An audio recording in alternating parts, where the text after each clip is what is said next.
Hello. Welcome to this new format in mrlopezclasses.com. This is a special day because it's the first day of our podcast. And today I have a guest speaker. Is my friend, is Jose Amit. He is a captain, he is an engineer, and in my opinion, is a good example to talk about the process to be a captain, the process to be a good engineer, and how to combine both professions, engineer and captain. Jose Amit, how are you?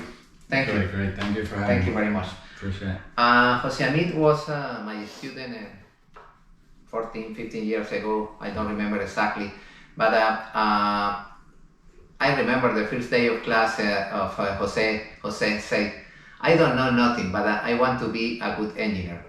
And for sure, is if not the best, is one of the best students that I have in my program forever. And I am very happy to be with Jose today, talking about the process to be a captain, the process to be an engineer.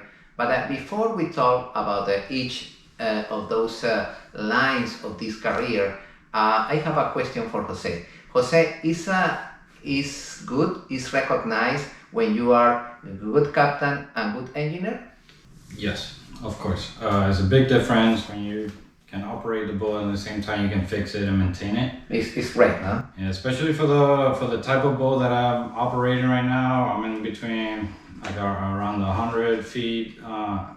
You are the captain of 192, no? It's a 92 footer right now. It's a pleasure craft, luxury yacht. Luxury yacht. So on my position, I don't have an engineer, so I am the captain / engineer. So that means every time something breaks, I'm the one responsible for it. And of course, when we're in the Bahamas or Caribbean, anywhere else, it's not like I can call a mechanic and they'll be there in 5 minutes. So on boats, we're around salt water, a lot of corrosion. There's always something breaking. Service, yeah, something is breaking. And I remember some years ago when Jose finished the career with me, you finished also the certification to be a surveyor, no? You are a surveyor. Yeah. Yeah, this is another great branch of this career. Jose, I think that who appreciate more that you be a good engineer? The insurance company or the owner of the boat? Definitely the owner.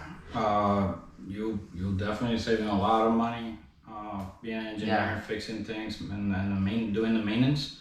So I think as an owner, when they're looking for a captain, is a huge plus having a captain with engineering skills. Unless they're planning to hire a separate engineer for that same vessel, but even though if you have an engineer, you should have at least some kind of engineering skills. And for the insurance wise, I'm not sure. It's probably a plus, but I've never seen anybody not getting approved because they don't have engineering skills as a captain. Mm-hmm. But I think it might help, but in my experience, I don't think it's actually... Yeah, I agree with you. I think that the insurance company, they don't appreciate that that captain is a good engineer, no? This is like a secondary skill, no? Yeah, for the insurance. Yeah, for insurance. As on the captain side, for the insurance, they definitely look it's the most important, no? The operations, your experience operating other vessels. The most relevant. Some people ask me in my website, in my social media, is possible try to grow in both careers at the same time? Yes. Yeah, you can study to be engineer and at the same time prepare to be a captain, no? Yeah, exactly. So actually, I started as a mate, working my captain license, and I noticed a lot of captains that were like, they'll show up to the boat, they'll turn on, the key doesn't start the engine, they'll stop everything, and they'll call somebody trying to fix it. I noticed that was definitely a problem, so I was one of them. That's when I started going to Mr. Lopez classes, and I got certified the ABYC Master Technician, and I did all these courses, and actually I became an engineer. I started doing more engineering side. I saw the money on the engineering side, so I kind of leaned that way for a couple of years. I opened my own management company. I was doing yacht management. At the beginning, I was working for this charter company for 3 years. I started as a mate. They put me doing all the maintenance for all the yachts at one point. And then slowly I started opening my own yacht management company. Did it for another 5-6 years.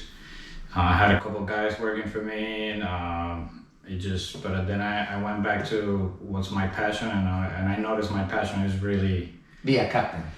being a captain, operating, navigating, planning, going out on the open ocean. That's really what I was passionate about, and I remember that's the whole reason I became an engineer, is to be a better captain. So I decided to go back to that route, and I took a full-time. Yeah, this is a great example. The only that you need is follow your dream.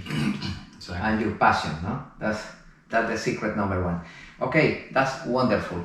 And that process, you can move it at the same time to be an engineer or captain. This is possible. And if you want to write to Jose Amid, this is the address, the website of Jose Amid, the Instagram. And of course, my Instagram, my website. We are too happy if you write with different questions. Jose is good, is analytic, and he will respond as soon as possible. Okay, now we are going to start to talk about the process to be a captain. What is the process? So first, let's talk about the U.S. Coast Guard licenses. You can start, I think the minimum one is you normally refer as a 6-pack. The reason it's called a 6-pack is because they're specially made for OUPVs, uninspected passenger vessels. If you're a 100-ton uninspected passenger vessel, you can take up to 6 people, six passengers on board as a commercial vessel. 6 passengers plus the crew. Yeah, so that's where the word the 6-packs come from. That's the minimum license you can have, and then after that you can start working your master license. When you want to do commercial vessels, bring in more people, you definitely need a master license, and those go by tonnage of the vessel. Then they go from 50 ton, 100 ton, 200, 500, 1600, and then unlimited license. That's for the U.S. Coast Guard. And then in between that, there's a lot of different endorsements you can work on.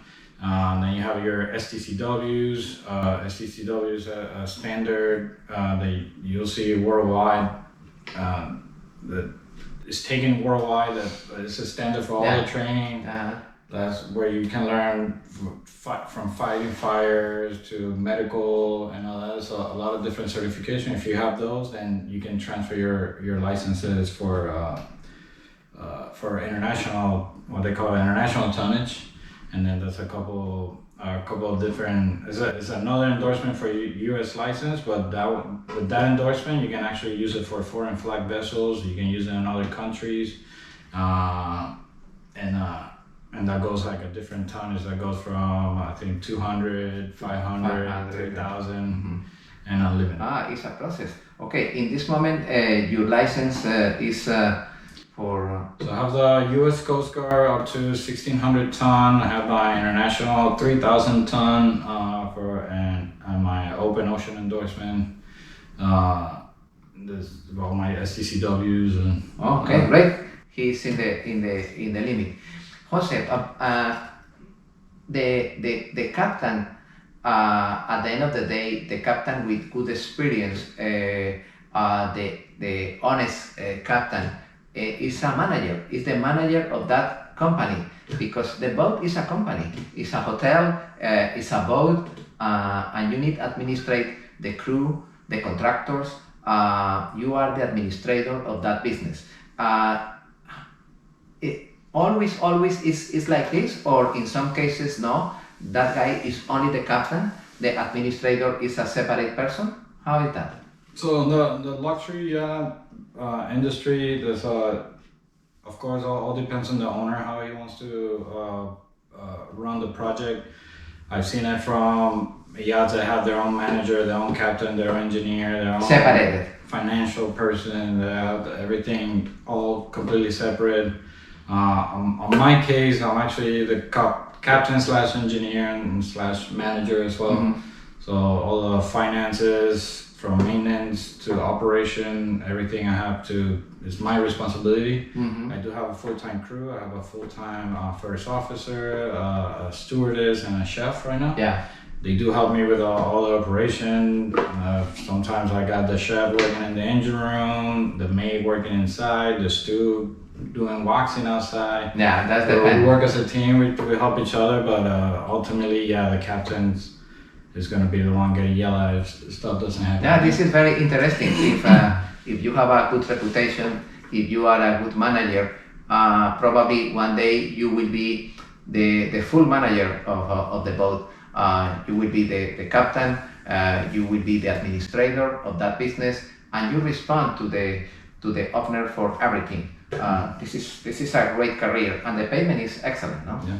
And I've seen you don't necessarily need to be the captain to be the manager. I've seen managers as engineer. Yeah, I've seen captain. Yeah. I've seen managers as an engineer. I've seen manager as a first mate. Uh-huh. They just whenever the boat goes out, they subcontract the captain. They go out, but Yeah. all the Okay. paperwork and all that is the mate or the. Mm-hmm. Sometimes just a person, just Only. the manager of the boat. Yeah. They never even step foot in the boat. They stay in the office doing all the paperwork. That's for bigger yachts. Yeah. You'll see more office, like an office team just taking care of paperwork. There's so much. It's a big operation. When you talk about 300 footers and stuff, Or bigger. it's a whole Interesting. company. I receive a lot of phone calls and emails. People that say, I have my license. I am a good engineer, but it's difficult for me that one owner give me the boat to be the manager, the captain. What is in your opinion the recommendation in that process to finally one day have a good boat like a manager and captain? It just experience is everything. Just try to find the best way to get experience. Working as a mate, having a captain that lets you drive the boat, operate it, is definitely a huge help because you are getting paid and getting the experience. But also on your free time, when you have other captains, friends of yours, to take a free gig. Sometimes they do deliveries, maybe like a week charter. This is a good tip. Yeah, if there's not a position for you that you don't get paid, offer to do it for free. Just be like, yeah, I'll help you out, give you a hand on everything, but just let me operate the boat. And I've taken people like that. I've done it a lot. One time I did a week charter in the Bahamas for free, and actually I ended up doing a good job. I got tipped really well by the clients. Everybody was happy, but I was willing to do it for free, and actually it's definitely. And you can add that amount of hours to the resume. Exactly, for your resume and for your seat time form, for your captain. So when you're working on your captain, you always log in all your hours that you work on boats. Not only when you operate them, but when you work as a mate or as an engineer, whatever your position is, you still log in on these seat time forms. Mm-hmm. And you put how many days you work this month and the information of the boat, and then you gotta have the owner or the captain, the manager of the boat. They can sign for those days. Okay, that's very And important. you start accumulating as you go, and most important, if you're even thinking about working as a captain, at some point and you're a mate, still get your license as soon as possible, so that way you can start accumulating while holding the license. I think it's a big deal for later on when you upgrade, because until you have a license, you don't have to work as a captain. You don't. Your position doesn't need to be the captain. You can be as a mate and still accumulating those hours. As holding the license. So it would be a lot easier to upgrade afterwards. Oh wow, this is very important. If you want to be a captain, the earlier you get that license, even if you don't have a job right now, get the license first, and then start applying for as a mate or whatever position it is that you're looking for. But it's a big difference holding the license from the beginning. Yeah. Other thing that is relevant and I want to mention in this conversation is the insurance and how important is try to keep a good reputation with the insurance company. Is critical, is dramatic if Somebody have a couple of complaints, a couple of claims in the history of your insurance? No, I think the biggest issue I've seen when people try to hide it. Every time you work on a new boat, you have to send your application to the insurance. You normally put your resume, you put a letter of your experience saying if you have any claims, you have to tell them what is the claim for, and with a little prior paragraph explaining what happened. And then, or if you don't have any claims, you have to say that you don't have any claims and sign Try it. to be honest. Be honest. I've seen it a couple of times. I had a friend who had like a really minor claim. It really wasn't even his fault, but his name was part of the claim. But when he put the claim, he didn't have any claims. And then the insurance noticed that he lied on the application. And this is a problem. Big red flag. He loves the job. He loves that opportunity on that boat because just trying to hide something. So just be honest. Put it there. Everybody makes mistakes. There's captains out there they burn boats, sink boats, run aground, and they still have jobs. This is the secret. The secret is be honest. Put your face. If you make a mistake, no problem. Be honest. Speak. What was the problem? But I think that the majority of the people try to hide, and this is not good. No. Yeah. Right. Good recommendation. Important recommendation in this business. Try to be honest, and you grow. And other important thing is try to learn every day more and more. Some people say, no, I have that certification. I don't need to study more about that topic. No, my friend, each 2 years, each 3 years, the technology change dramatically, and probably your certification is expired, is obsolete, and you need to upgrade that information. The secret is study, no, Jose? And refresh all your studies. Yeah. Sometimes you don't do it every day, so you just forget That's about correct. the little details. So every once in a while, I start looking at your videos, just a good refresher. I keep up the ABYCs. I keep them up. The main reason is to refresh it. I gotta do a test every 5 years, and it's a good way to go back and study all the little details, all the standards. That's very, very important about the standard. This is critical, and I recommend, my recommendation is, my friend, try to follow your passion, try to follow your dreams. This is the only way to be happy, no? Exactly. Yeah. What is the criteria, Jose, when you try to select an engineer, a new member in your crew? What is the topic that you detect that is important for you? No, I always look at their experience for the interviews, but mainly I ask them what's their goals, what do they want to do with this job, what's the reason why they're applying for it, and if I get an answer, they just want the money for a couple of months, it's definitely going to go to the bottom of the list. If I have somebody that's passionate about it, they want to be a captain, they want to be a mate, they want to be a first officer on a bigger boat, they want to be an engineer, I'd rather have somebody with less experience with more passion. That way I can take my time and explain and teach them whatever I can teach them, and definitely they'll be more loyal, hopefully. And then, but I definitely see the passion about it. So just if you're looking for something, just make sure you're passionate about it. And the passion is the secret there, and it's not only in this profession, in any profession. If this is it's your dream, this is your passion, you will be happy because you are working in the area that you prefer, and additionally you receive a payment. That's the best scenario. Jose, anything else that you want to talk with our followers? No, the importance of having some engineering skills, it definitely helps. Even though you don't want to be an engineer, any courses that you can take, any experience you can have, it's just gonna make you a better captain. Yeah, definitely, it's gonna save your butt. At one point or another, especially when you go long trips. Yeah, that's true. Follow your passion, be honest, put your face, that's the secret. And I am too happy in this conversation with Jose, because I think that it's good information for you. Once again, if you have a question, write to those emails, the email of Jose and a.c.r, or my email, And if you have comments in this video, write the comments, and we are happy to respond.